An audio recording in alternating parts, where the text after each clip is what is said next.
Pour 3003, 100 ans, le visage le plus célèbre de l'histoire nous a menti. Ce n'est pas un petit mensonge ni une erreur innocente, mais une tromperie délibérée et calculée enfouie sous 22 livres d'or massifs. Et nous ne l'avons découvert que parce qu'une équipe de physiciens a pointé un scanner d'imagerie quantique sur le masque funéraire de Toutankhamon et a vu quelque chose qui ne devrait pas exister. Un nom effacé caché sous la surface. Un nom qui n'appartient pas à un roi enfant. Il appartient à une reine qui a disparu de l'histoire. Voici le deal. Ce que je m'apprête à vous dire n'a pas encore été inscrit dans les archives officielles. Les découvertes sont encore en cours de vérification, débattues à huis clos, disputées par des personnes dont toute la carrière dépend de la véracité de l'ancienne histoire. Mais les données sont maintenant là. Et une fois que vous les voyez, vous ne pouvez plus les ignorer. Le masque que tout le monde aime l'icône, imprimé sur 1 million de posters et de t-shirts, n'a jamais été destiné à Toutankhamon. Il a été volé dans la tombe de quelqu'un d'autre et les preuves ont toujours été là. Nous n'avions tout simplement pas la technologie pour les voir jusqu'à présent. L'icône qui a trompé le monde. Novembre 1922. L'archéologue britannique Howard Carter taille un petit trou dans une chambre scellée dans la vallée des rois. Il tient une bougie. Ses mains tremblent. Lorsqu'on lui demande s'il voit quelque chose, il murmure les mots, désormais célèbres. Oui, des choses merveilleuses. Le cercueil du milieu est céleste et recouvert de verre complètement différents des deux autres qui ont essentiellement une apparence en or pur. À l'intérieur se trouvait un trésor au-delà de l'imagination. Des chars en or, des trônes ornés de bijoux, des statues peintes figées en plein mouvement. Mais enfoui profondément dans 3 cercueils imbriqués, se trouvait l'objet qui captiverait l'humanité pour toujours. Le masque funéraire en or. Pensez à cela pendant 1 seconde. Cette chose pèse plus qu'une boule de bowling. 22 livres d'or massifs incrustés de lapis lazuli et de turquoise avec des yeux en obsidienne et en quartz qui semblaient vous suivre à travers la pièce. Les anciens Égyptiens croyaient que l'or était la chair littérale des dieux. Ce masque n'était pas une décoration. C'était une technologie sacrée conçue pour aider l'âme du pharaon à reconnaître son propre corps dans l'au-delà.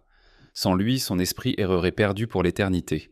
Au dos, ils ont gravé un sort du livre des morts, une protection divine pour le voyage dans l'obscurité. Pendant 1 siècle, le monde a accepté ce masque comme le chef-d'œuvre ultime de l'Égypte, ancienne, parfait et sans défaut, fait spécifiquement pour le roi enfant qui est mort à 19 ans. Mais presque immédiatement, les experts ont commencé à remarquer des choses qui ne collaient pas. Et la partie folle, les indices n'étaient jamais cachés. Ils nous faisaient face tout le temps. Nous avons simplement refusé de les voir parce que si les indices étaient réels, cela signifiait que tout ce que nous croyions sur ce masque était faux. L'impossibilité de 70 jours. Voici ce qui n'a pas de sens. Toutankhamon est mort soudainement, probablement d'une infection après s'être fracturé la jambe. La loi religieuse égyptienne était absolue. Un pharaon devait être momifié et enterré en exactement 70 jours. Pas 71, pas 69, 70. Mais maintenant, pensez à ce que cela signifie. 70 jours pour tailler une tombe royale entière dans de la pierre calcaire solide. 70 jours pour construire 3 cercueils élaborés qui s'emboîtent comme des poupées russes. 70 jours pour rassembler des milliers d'artefacts funéraires. Et 70 jours pour créer un masque en or massif de 22 livres avec des détails microscopiques, des incrustations de pierres précieuses et des sorts hiéroglyphiques sculptés à la main à partir de rien, pour une mort que personne n'a vu venir. Ce n'est pas si simple cependant. La tombe elle-même crie travail à la va-vite. Elle est minuscule, embarrassante comparée aux tombes des autres pharaons. Certaines des peintures murales semblent inachevées, comme si les artistes avaient laissé tomber leurs pinceaux et s'étaient enfuis. Le sarcophage en pierre massive est ébréché au coin comme si des ouvriers en panique avaient dû briser des morceaux juste pour le faire entrer dans la pièce. Et devinez quoi, lorsque les chercheurs ont examiné les autres trésors, beaucoup d'entre eux n'étaient pas du tout faits pour toutes. Des statues avec des visages qui ne lui ressemblaient en rien. Des bijoux conçus pour le corps d'une femme. Des cercueils avec des noms qui avaient été grattés à la hâte et resculptés. Ensuite, ils ont regardé le masque à nouveau. Vraiment regardé. Les oreilles étaient percées. Dans l'Égypte ancienne, c'était un problème majeur. Seuls les enfants et les femmes portaient des boucles d'oreilles. Un pharaon adulte masculin sur son masque funéraire sacré ne serait jamais représenté avec des oreilles percées, quelles que soient les circonstances. Les lobes des oreilles, chacun ayant une forme différente, sont percés pour des boucles d'oreilles. Cela violait tout ce qu'il croyait sur la Rantantrant, sur la royauté et l'au-delà. Certains chercheurs ont également remarqué que le visage semblait étrange, trop délicat, presque féminin, et que l'or sur le visage avait une couleur légèrement différente de celle du reste de la coiffe, une subtile teinte rougeâtre qui ne devrait pas être là si tout avait été coulé en même temps. Une théorie terrifiante a commencé à se former. Et si, lorsque tout est mort de manière inattendue, il n'y avait pas de masque prêt? Et si les prêtres courant contre la deadline sacrée de 70 jours avaient pris un masque dans la tombe de quelqu'un d'autre, l'avaient modifié juste assez pour passer, et l'avaient se mis sur la momie du roi enfant? Cela a soulevé une question qui entrait l'égyptologie pendant des décennies. Pour qui le masque avait-il été initialement fabriqué? La réponse était évidente, trop évidente. Et cela pointait vers la femme la plus dangereuse de l'histoire égyptienne. La reine disparue. Son nom était Néfertiti. Vous avez vu son visage, ce célèbre buste peinte avec le long cou et le sourire complice. Elle était pour la belle-mère de toute épouse du pharaon hérétique Akhenaton, et après la mort de son mari, elle a fait quelque chose d'inédit. Certains chercheurs ont commencé à suggérer qu'en fait, cela ne lui appartenait peut-être pas du tout, ou que cela n'avait peut-être pas été fait à l'origine pour Toutankhamon. Elle aurait pu s'emparer du trône elle-même régnant sur l'Égypte en tant que pharaon sous un nouveau nom. Puis elle a disparu complètement. Sa tombe n'a jamais été trouvée. Sa momie n'a jamais été identifiée. Elle disparaît simplement de l'histoire comme si quelqu'un l'avait effacée intentionnellement. Voici ce qui a rendu les chercheurs nerveux. Si Néfertiti est morte avant tout, et si elle avait préparé son propre masque funéraire, et si tout est mort soudainement sans rien de près?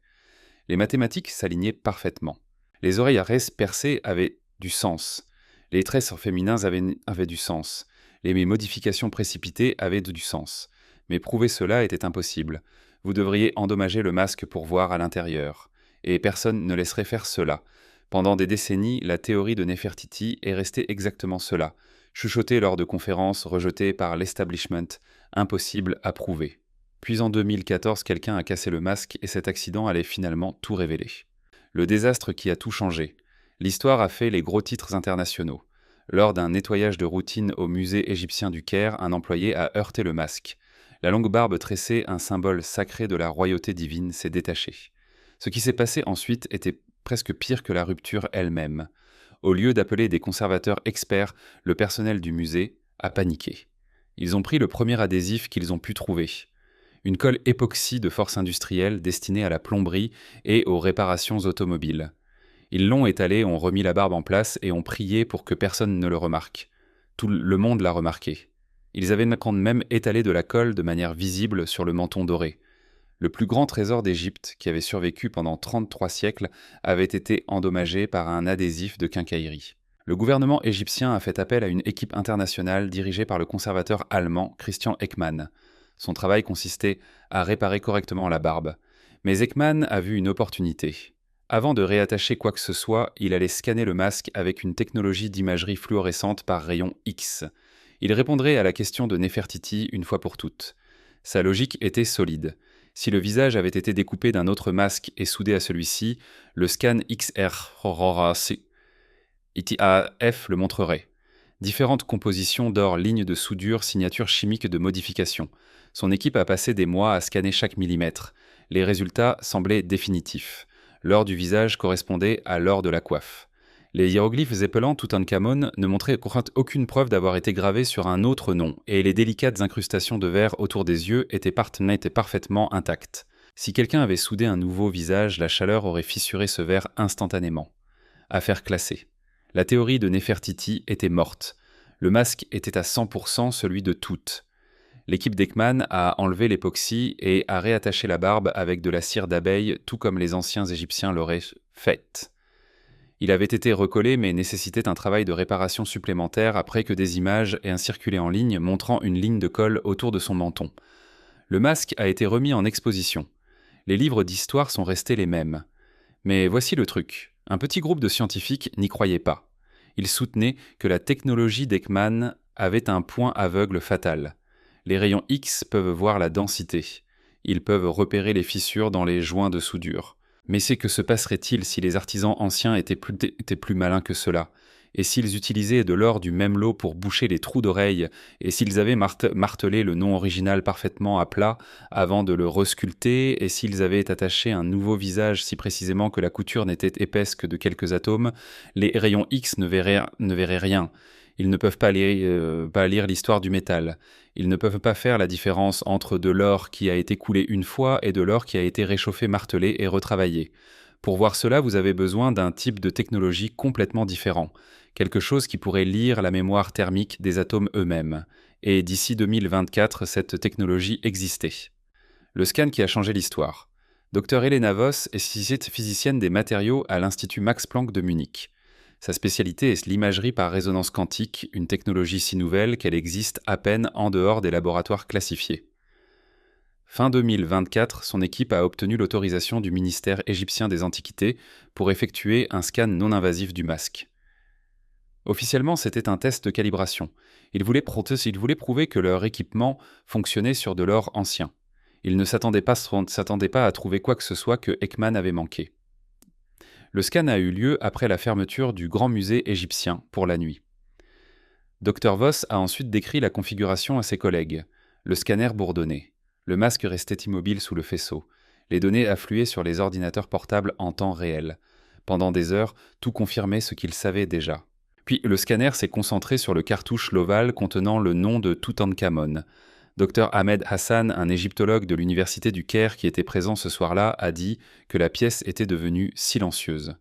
Sur l'écran, sous les hiéroglyphes gravés, l'imagerie quantique montrait autre chose, un motif de déplacement atomique qui ne devrait pas exister. Une preuve que l'or, à cet endroit exact, avait été martelé, gratté et retravaillé de façon qu'on ne trouve nulle part ailleurs sur le masque. Dr Voss a demandé au technicien de faire à nouveau le scan. Même résultat. Elle lui a demandé de recalibrer. Même résultat. Dr Yuki Tanaka, métallurgiste de l'université de Kyoto, qui a rejoint l'équipe à distance, a déclaré plus tard qu'elle ne pouvait pas traiter ce qu'elle voyait. Les données s'étendant sans ambiguïté. Quelqu'un avait battu les hiéroglyphes originaux jusqu'à l'oubli et avait gravé de nouveau par-dessus. Mais ce n'était pas la découverte la plus troublante. Pas même proche. Le fantôme sous l'or. L'équipe a effectué une analyse structurelle complète. Ce qu'ils ont trouvé a démoli un siècle d'assumptions. D'abord les oreilles.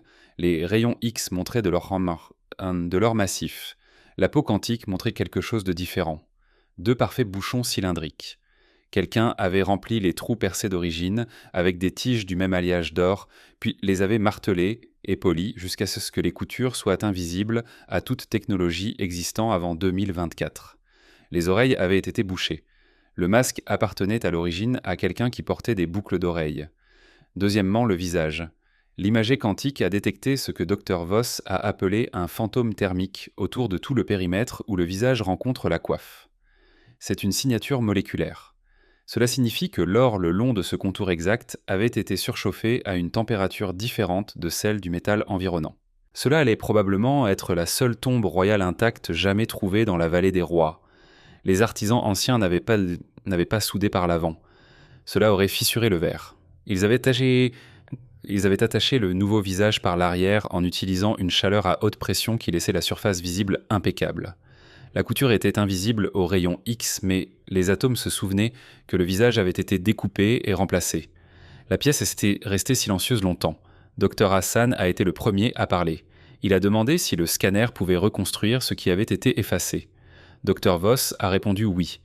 En cartographiant les traces microscopiques du martelage original, les impressions fantomatiques de la première inscription, l'ordinateur pouvait reconstruire numériquement ce qui avait été gravé là. Elle a lancé le programme. La reconstruction a pris 11 minutes. Lentement, les hiéroglyphes originaux sont apparus à l'écran. Docteur.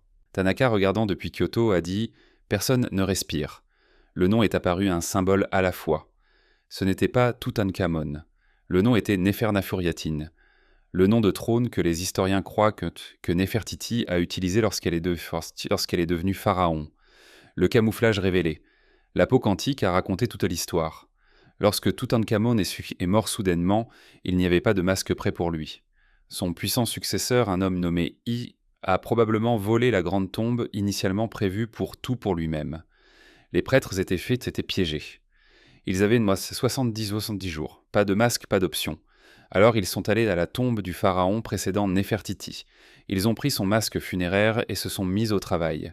Ils ont bouché ses oreilles percées avec de l'or du même lot martelant jusqu'à ce qu'aucune couture ne reste. Ils ont commandé un nouveau visage portant les traits du roi enfant. Ils ont découpé le visage de Néfertiti et ont attaché celui de Tout par l'arrière en utilisant des techniques si avancées que la jointure était invisible pendant 3 millénaires. Ensuite, ils ont aplati son nom royal et ont gravé le sien à sa place. Ils ont enterré leur roi portant un visage volé et ont enterré la vérité avec lui. Le masque est maintenant exposé au Grand Musée égyptien. Des millions de visiteurs le regardent chaque année croyant voir Toutankhamon. Mais sous cette surface dorée se cache le fantôme d'une reine disparue cachée pendant 3300 ans. Exposé par une technologie qui lie la mémoire des atomes. Les découvertes n'ont pas encore été publiées officiellement. La vérification est en cours. Des carrières sont en jeu. Mais les données sont maintenant là et elles soulèvent des questions qui ne disparaîtront pas. Si le masque a été volé dans la tombe de Néfertiti, que reste-t-il dans cette chambre funéraire qui n'appartient pas à tout combien de ces trésors du roi enfant ont été pris dans d'autres tombes lors de cette désespérée course de 70 jours? Et la plus grande question de toutes, où est le véritable masque funéraire de Néfertiti? Celui qui a été fait pour elle, celui avec son vrai visage. Parce que s'ils ont volé le sien, pour tout quel masque ont-ils mis sur elle? Faites-nous savoir ce que vous en pensez dans les commentaires. Et n'oubliez pas de liker et de vous abonner pour plus de secrets qu'ils ne veulent pas que vous sachiez.